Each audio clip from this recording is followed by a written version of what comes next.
नमस्कार दोस्तों, कैसे हो आप सारे लोग। आशा करती हूँ जो जहाँ पर भी हो परमेश्वर की कृपा से अपने अपने कर्तव्यों को सच्चाई के साथ और प्यार के साथ निभाने की जी तोड़ कोशिश कर रहे हो। और हम इस साधना में सफल रहेंगे परमेश्वर की कृपा से। इसी शुभकामना के साथ चलिए शुरू करते हैं नन्हे इंसान की नन्ही कहानी पूरी की अध्याय द्वितीय और लेखिका श्रीमती वानी पात्रो। तो चलिए शुरू करते हैं पूरी इस नन्ही कहानी की सेकंड चैप्टर। तो इससे पहले चैप्टर 1 में या एपिसोड 1 में हम लोगों ने क्या सुना था। हम लोग सुने थे कि टाटा एक ट्रैवल एजेंसी के माध्यम से अपने एक रिश्तेदार और उनकी दो बच्चियों के साथ पूरी घूमने गई है। तो वो लोग अभी अभी पूरी पहुँचे हैं और रात हो गई है। तो जिस गेस्ट हाउस में वो लोग रुके हैं वहाँ पर जल्दी जल्दी खाना वाना खाकर वो लोग अपने अपने कमरे में सो गए, है ना। यहाँ तक तो हम जानते थे, लेकिन अब क्या है। तो चलिए शुरू करते हैं अध्याय द्वितीय। तो अगले दिन सुबह वो लोग नींद से जाग उठे और फिर नाश्ता सुबह की नाश्ता पानी करके जल्दी जल्दी सारे लोग समुंदर देखने के लिए निकल पड़े। और समुंदर में नहाने के लिए भी वो लोग ठान लिए थे। तो सारे लोग जब समुंदर के किनारे स्वर्गद्वार के जो घाट है वहाँ पर पहुँचे तो वहाँ से वो लोग सारे समुद्र तट पर पहुँच गए वहाँ से उतरकर। तो लेकिन कोई भी सूर्योदय नहीं देख पाए, क्योंकि तब तक तो जब तक वो लोग पहुंचे थे तब तक तो सूर्य भगवान समुंदर के पानी को नीचे रखकर आसमान में बहुत दूर चढ़ गए थे, उठ गए थे। तो ऊंचा चढ़ गए थे हम कह सकते हैं। तो फिर लेकिन ठीक है, उसे क्या आएगा क्या जाएगा, कोई दिक्कत तो है नहीं। आज नहीं देखे तो कल देख लेंगे। तो समुंदर के लहरों की जो लहरों की जो लंबाई है, लंबाई नहीं, हम बोलेंगे जो उच्चता है वो कितने हाइट में है, कैसे नाप सकते हैं, ये टाटा कब समझ ही नहीं पाई। समुंदर के तट पर खड़ी होकर टाटा वही सारे ऊंचे ऊंचे लहरों को वो देख रही थी। और समुंदर के किनारे वो कैसे अपने आप की ऊंचाई को घटाकर कैसे उसके ऊपर अपने आप को गिरा रही थी, अपने आप को उसके साथ मिलित कर रही थी, सम्मिलित कर रही थी, कर रहे थे वो सारे। यही देख रही थी। सिर्फ यही नहीं, उस विशाल काय उस लहर को नहीं, जो लहर तट में भी आकर गिर रहे थे उनको भी, जो गिर रही थी उनको भी, उनकी भी नाव को, उनकी भी ऊंचाई को टाटा नाप नहीं पाई। वो सिर्फ देख रही थी मंत्रमुग्ध होकर, सिर्फ लहरों के विपात, लहरों के आना और जाना, उत्पत्ति और लय, सब कुछ देख रही थी। इतने देर में अचानक से दोनों तरफ से दो कोई बोल उठे, दीदी तो नहाने नहीं चलेगी समुंदर पे। तो टैं टैं अपनी जो अपने ऑब्जर्वेशन से अपने जो एक मोह वो टैंटा जो समुंदर के लहरों में जो खो गई थी, वो जो मोह गई थी, वो मोह टूट गया। और फिर बोले क्या, अच्छा क्या हुआ। तो वो वास्तव में जब वापस आ गई तो उसको समझ में आ गया, उसको समझ में आ गई कि अच्छा खुकू और खुकी ये दोनों समुद्र में उसके लिए ही नहाने नहीं जा पा रही हैं। तो इतने देर में कुछ नूलिया, नूलिया बोले तो समुंदर के तट पे जो मछुआरे होते हैं वैसे, तो वैसे उनको नूलिया कहते हैं बांग्ला में। तो ऐसे ही कुछ नूलिया आकर बोले, चलो बच्चों, हम आपको समुद्र में नहला के लाते हैं। क्यों? क्योंकि ज़्यादातर लोग जिनको तैरना नहीं आता है या जो लोग समुद्र में नए होते हैं उनको उनको नहलाने के लिए कुछ सहायता की ज़रूरत होती है है ना? तो कैसी वाली? मतलब उनको पकड़ के रखे ताकि वो बह ना जाए या डूब ना जाए, ऐसी चीज़ें। तो वो नुलिया लोग तो आके बोले टैटा लोगों को, लेकिन टैटा, खुकू और खुकी ये लोग कहने लगे नहीं नहीं, हम लोग खुद ही नहा लेंगे। तो फिर ये हमारे 3 महारथियाँ घुटनों तक पानी जहाँ तक आया वहाँ तक वो लोग पहुँचे, और फिर थोड़ा-सा जो झाग होती है ना समुद्र के पानी की, थोड़ी-सी वो लोग अपने चारों तरफ मल लिए, उनके साथ खेले और फिर बैठ-बैठ के ही समुद्र में नहा लिए। इसी समय समुद्र को पीछे रखकर टैंटा लोग अपने ब्लैक एंड व्हाइट कैमरे में अपने कुछ नटखट पलों को बंदी बना लिए, है ना? और टेंटें और अपनी बहनों के साथ जब वो बहुत मस्ती कर रही थी, उसी समय उनको सुनाई पड़ा कि कल कुछ लोग आए थे समुद्र में नहाने, और उनमें से कोई एक जना समुद्र में खो गया है, और आज भी उसको ढूंढने के लिए लोग भटक रहे हैं। तो ये सुन के टैं-टैं, खुकी सबकी मन बहुत ही उदास हो गए, तो वो लोग और नहाए नहीं, वो लोग वापस आ गए और गेस्ट हाउस में आकर नल के पानी से अच्छे से वो लोग नहा धोकर साफ हो गए, है ना? फिर अब ये लोग तो जल्दी-जल्दी नहा धो के आ गए, है ना? तो गेस्ट हाउस में अभी तक खाना नहीं बना था दोपहर का, मतलब अभी भी बाकी था। तो इस बीच वो लोग सोचे क्या करें, क्या करें? तो टाटा को ये याद आ गई कि टाटा की माँ बोल के भेजी थी कि बेटा तुम जब वहाँ पर पहुँच जाओगे तो मुझे खबर ज़रूर कर देना। अब उस समय तो लैंड फ़ोन भी इतना चालू नहीं था। तो कुछ-कुछ मतलब कुछ गिने-चुने और वो भी बहुत ही दिग्गज कुछ लोगों के घर में, बहुत ही इम्पोर्टेंट लोगों के घर में ही टेलीफोन लैंडलाइन होते थे।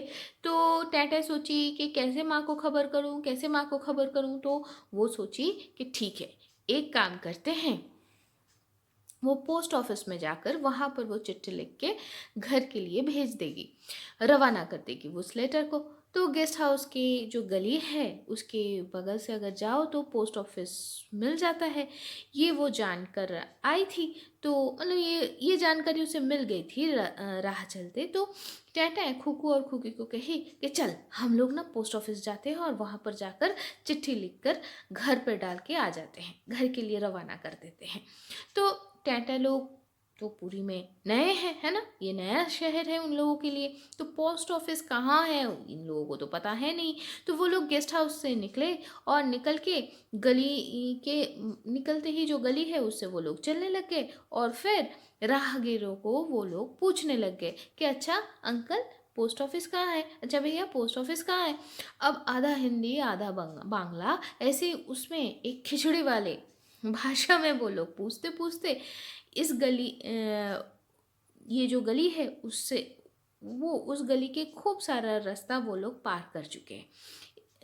अब अ, इसी बीच वो लोग देखे दो एक जगह पे ना मिट्टी के ऊपर कुछ चौकोड़ा सा कुछ लाल रंग का कुछ दाग वगैरह कुछ एक काट के उसमें थोड़ा फूल वगैरह सारे डालकर रखा गया है, और कुछ लड़के उनको आकर पूछ रहे थे यहाँ पर पूजा दो, यहाँ पर चढ़ावा चढ़ाओ। तो टेंटे लोग बोले अभी हम लोग चढ़ावा नहीं चढ़ाएंगे, है ना? हम अभी नहीं, बाद में हम देंगे। तो पुरी में आने से पहले ही उनके घर में से सारे लोग बोल के भेजे थे कि ऐसे तुम लोगों को लोग पूछेंगे बार बार पूजा में चढ़ावा चढ़ाने के लिए ऐसे बोलेंगे, लेकिन आप लोग सावधान रहोगे। तो टेंट लोग वही किए। तो वो लोग फिर और थोड़ा सा चलने लगे। और ऐसे ही चलते चलते उस गलियारे के एकदम आखिर में, उस गली के आखिर में जब आ गए तो तब वो देखे कि सामने ही बहुत ही चौड़ा सा एक रास्ता है। वहाँ पर एक राहगीर को वे पूछे कि कहाँ है पोस्ट ऑफिस? तो बोले बेटा और थोड़ा सा ये दाहिने तरफ चले जाओ, वहाँ से ही तुम्हें पोस्ट ऑफिस दिख जाएगा, तो तुम लोग देख पाओगी। तो वो लोग तो चले और सही में पोस्ट ऑफिस दिख गया उसी रास्ते के ऑपोजिट साइड में, उल्टे तरफ, दूसरी तरफ पोस्ट ऑफिस था। तो ठीक है, तो वो लोग पोस्ट ऑफिस के अंदर आए। वहाँ पर इनलैंड जो लिफाफा होते हैं, इनलैंड बोले तो अंतर देशीय, मतलब हमारे देश के अंदर ही जो पोस्ट डाक जो जाएगा, तो वैसा वाला लिफाफा खरीदे, 2 खरीदे। तो ये देखकर पहले तो हमारे टैटा चिट्ठी लिखने के लिए बैठी, तो खुकू वो भी कहने लगी मुझे भी चिट्ठी लिखनी है। तो भाई लिखो। तो दोनों मिलकर चिट्ठी लिखना शुरू किए और वे लोग खुकी को पहरेदार मानकर वहाँ पर ही रख छोड़े। पहरेदार बोले तो थोड़ा सा हम समझ लेते हैं कैसे पहरेदार। अब ये लोग तो नए नए आए हैं, है ना, इनको तो रास्ता पता नहीं। तो खुकी को बोले भाई तू पोस्ट ऑफिस के सामने ठीक ऐसे ही खड़े रहियो, और खड़े रहने के बाद क्या करना है समझ जाइयो। तुम खड़े होके वो जो गली है ना, जिस गली से हम लोग आए हैं, उसी गली के ऊपर निगरानी करना, ताकि हम लोग पोस्ट ऑफिस में चिट्ठी पोस्ट करने के बाद हम रास्ता ना भटक जाए। कितनी अच्छी बात है बोलो, है ना। तो फिर आगे क्या हुआ, तो हमारी खुकी तो पहरेदारी करने लगी। अब इस बीच में क्या हुआ, हमारे टैटा और खुकू दोनों तो चिट्ठी लिख रहे थे, मदमस्त हो गए, चिट्ठी लिख रहे थे। और चिट्ठी लिखते लिखते थोड़ा सा जगह मिला, क्या थोड़ा दाएं मुड़े बाएं मुड़े, फिर उनको पता चला चिट्ठी लिखने के बाद जो पोस्ट बॉक्स होता है उसमें डालना है। तो भैया पोस्ट बॉक्स कहाँ है। अब खुकी को तो वो लोग पहरेदारी में डाल दिए थे, लेकिन खुकी को अकेले रख के वो पोस्ट बॉक्स भी नहीं ढूंढने जा सकते। तो इस बीच में क्या हुआ कि वो लोग वो पोस्ट ऑफिस का परिक्रमा करके तब जाके उनको पोस्ट बॉक्स मिला। और मिलने के बाद वो लोग बहुत खुश होके उसमें चिट्ठी भी डाल दिए। लेकिन भैया इतने देर में तो ये हो गया कि पोस्ट बॉक्स का तो आविष्कार हो गया, है ना, पोस्ट बॉक्स का तो आविष्कार हो गया। लेकिन इसी बीच पोस्ट ऑफिस के परिक्रमा करते करते हमारी जो गली है, जिस गली से ये लोग आए थे, वो खो गया। कुछ मिलता है तो कुछ खोता भी है ना। तो फिर क्या हुआ, अब क्या करें, अब क्या करें। वो लोग जब अब आए हैं तो उनको लगा अरे सामने तो 3-3 गलियां दिख रही हैं।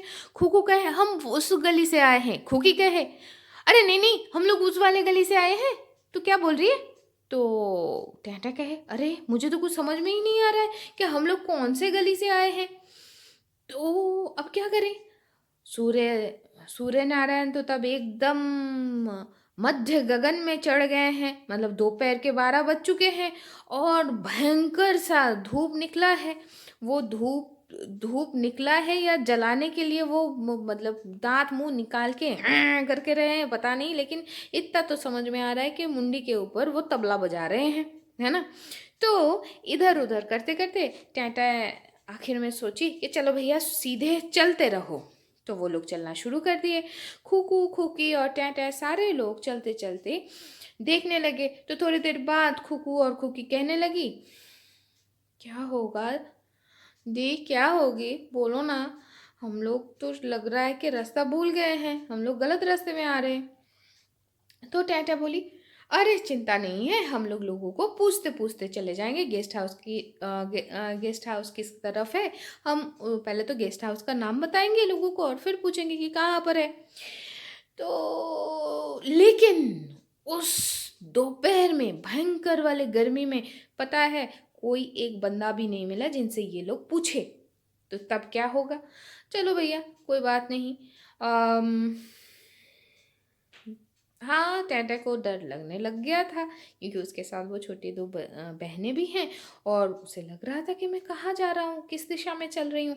तो थोड़ी देर आने के बाद टैटा को दिखा कि सामने ना एक मूर्त है ना, एक मूर्ति है जिसका उद्घाटन अभी तक हुआ नहीं है। अब टैटा सही में अच्छा खासा डर गई। क्यों अच्छी खासी क्यों डर गई, क्योंकि टैटा खुकू और खुकी को बोली हम लोग तो इस रास्ते से नहीं आए थे, क्योंकि आने के समय ये मूर्त नहीं थी यहाँ पर, है ना, ये नहीं थी ना ये मूर्ति। तो तब तीनों नन्हे इंसान उस ते माथा की जो रास्ता है, मतलब 3 रास्ते के मिलन वाली जो मोड़ है, वहाँ पर उस मूर्त के नीचे, उस मूर्ति के नीचे आके चुप होके खड़े हो गए। आज की कहानी तो यहाँ पर ही समाप्त होती है। हाँ, हम भी हमारे जीवन में ऐसे ही कभी दोराहा या तेरहा या त्रिराहा में या चौराहा पे आ जाते हैं, है ना?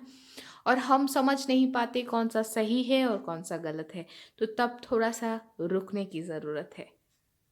तो फिर क्या डिसीजन लेती हैं तैं अपने नन्हे नन्हे से बहनों के साथ, हम आगे चलते हुए देखेंगे। और तब तक के लिए आशा करती हूँ आप सारे लोग अच्छे से रहेंगे, खुश रहेंगे और स्वस्थ रहेंगे। तो तब तक के लिए शुभमस्तु।